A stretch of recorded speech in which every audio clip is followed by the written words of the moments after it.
I thought I'd just kind of jump on this evening and do a live video. And what I was just going to do this evening is kind of share the system that I follow when it comes to our direct to vendor meetings with landlords. So it's a system that I kind of picked up from a sales book actually that I read maybe about 9 months ago. And why I kind of really like the system is that it was kind of provided a really clear structure, a really clear format of what you can do in meetings with landlords, anyone really, if you're trying to sell a particular service.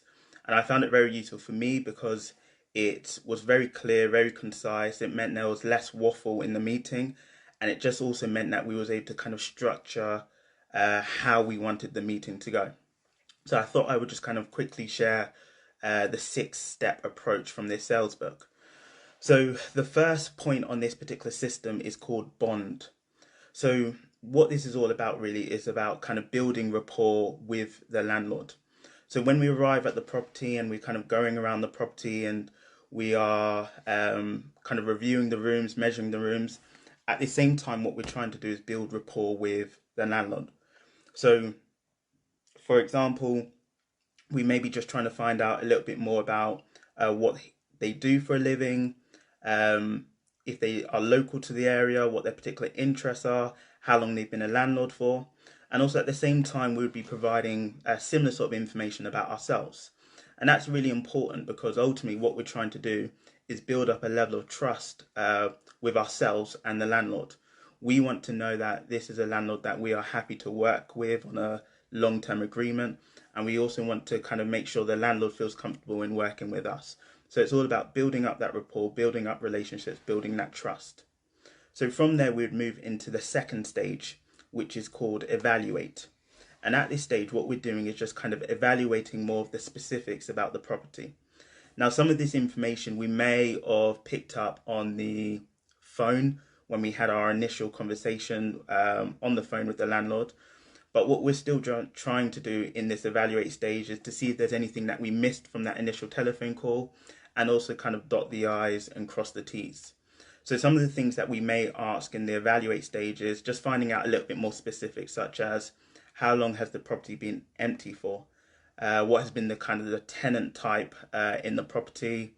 Has the landlord been self-managing? Has a letting agent been looking after it? How long they've had the property for? Do they have any other properties? So these are kind of some of the things that we're trying to establish in the evaluate stage. From there, we move into the unearth stage. And what this basically is all about is kind of unearthing the problems or the challenges that the landlord may have. And we have to think that ultimately the landlord has contacted us. They've received one of our letters, they've contacted us. So most likely there is some sort of challenge, some sort of problem that the landlord may have.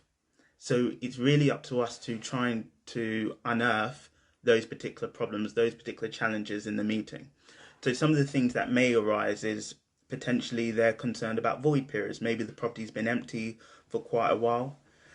Maybe it's a thing that they've had bad relationships with letting agents in the past. Maybe they don't want to kind of pay any fees to a letting agent. Maybe they're after kind of a refurbishment of the property. But as I said, there's generally going to be probably something that they are having a problem with, something that they're having challenges with, and that is why they contacted you. And it's about kind of working out how can I unearth those particular problems, those challenges. And that's really important before you move into kind of the next phase, which is about solutions. So in the solutions phase, what we kind of usually do at that point, we kind of take out our kind of a folder. And in that folder, kind of at the start of it, we've got some certificates of some of the organizations that we're with. So, for example, the RLA, the ICO, the PRS. So really, we don't really kind of go into those certificates, but they can see it as we're going through the folder, which just kind of shows them a level of credibility. Or we're trying to show them, a level of credibility that we have.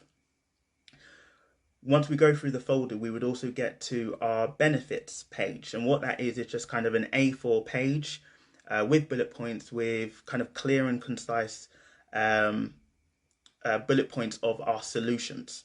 And what we would then do is go through all of the solutions that our service provides. And what we would do specifically is hone in on the solutions that are relevant to the problems and challenges that we've unearthed in the previous stage. So for example, if we've unearthed that their biggest challenge is void periods, we could hone in on the solution, which is we can provide guaranteed rent regardless of whether the property is empty or not. One of the other particular challenges, that's my wife in the background there. So one of the other challenges that we can have ultimately is potentially the landlord may say that they don't want to pay kind of fees to the letting agent. So one of the solutions to that is, well, you would be able to kind of use our service and we wouldn't charge you any fees. So they're kind of the things that we would hone in on the solution stage. From there, we would move into the feedback stage. So in the feedback, it's kind of just clarifying with the landlord is, have we covered all of their concerns? What are their initial thoughts about our service? And hopefully that's generally positive. And if there are any objections, that's fine. We would then try and kind of deal with those objections there and then before we kind of get into the numbers.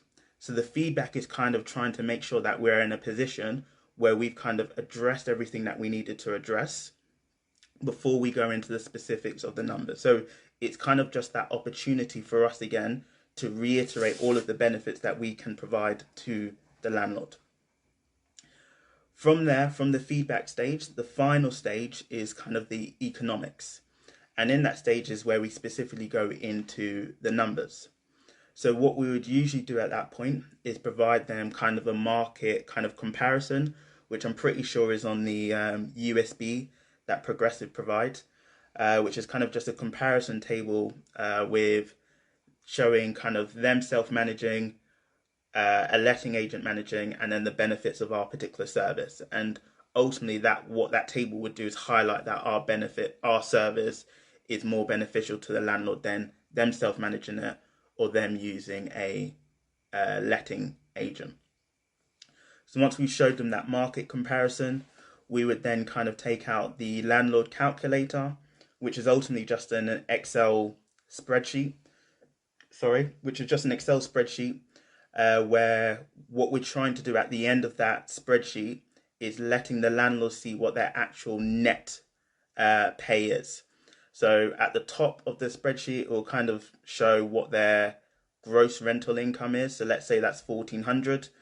Then what the calculator will do will kind of minus the typical deductions that they would typically see. So maybe kind of the agent fees, maybe the initial fees with an agent, maintenance costs, void periods. So potentially by the time all of those numbers are inputted, at the bottom of the calculator will probably show that what their net pay is. So maybe their gross was 1,400, but actually their net pay after all of those deductions is about £900. So what we can then kind of show the landlord, it's really useful because they can visualize that, and we can kind of show them that actually, yes, your gross was this, but your net is this. And actually after 3 years with our service, you will probably end up taking home more than what your actual expected net pay is at the end of the 3-year period. So it's really fantastic that we can kind of show kind of a visualization of that at the end of the pitch.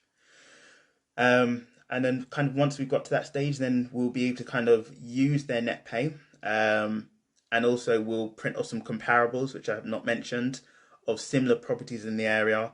And usually would have printed off comparables of properties that are kind of slightly lower in price than maybe what this particular landlord is looking for. So we can show them the comparables, show them the net pay at the end of the calculator, and use that to provide an offer to the landlord.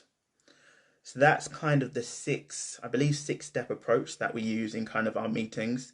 And as I said, we found it very useful, so someone else may find it quite beneficial. So as I said, those steps are bond, evaluate, unearth, solutions, feedback, and economics.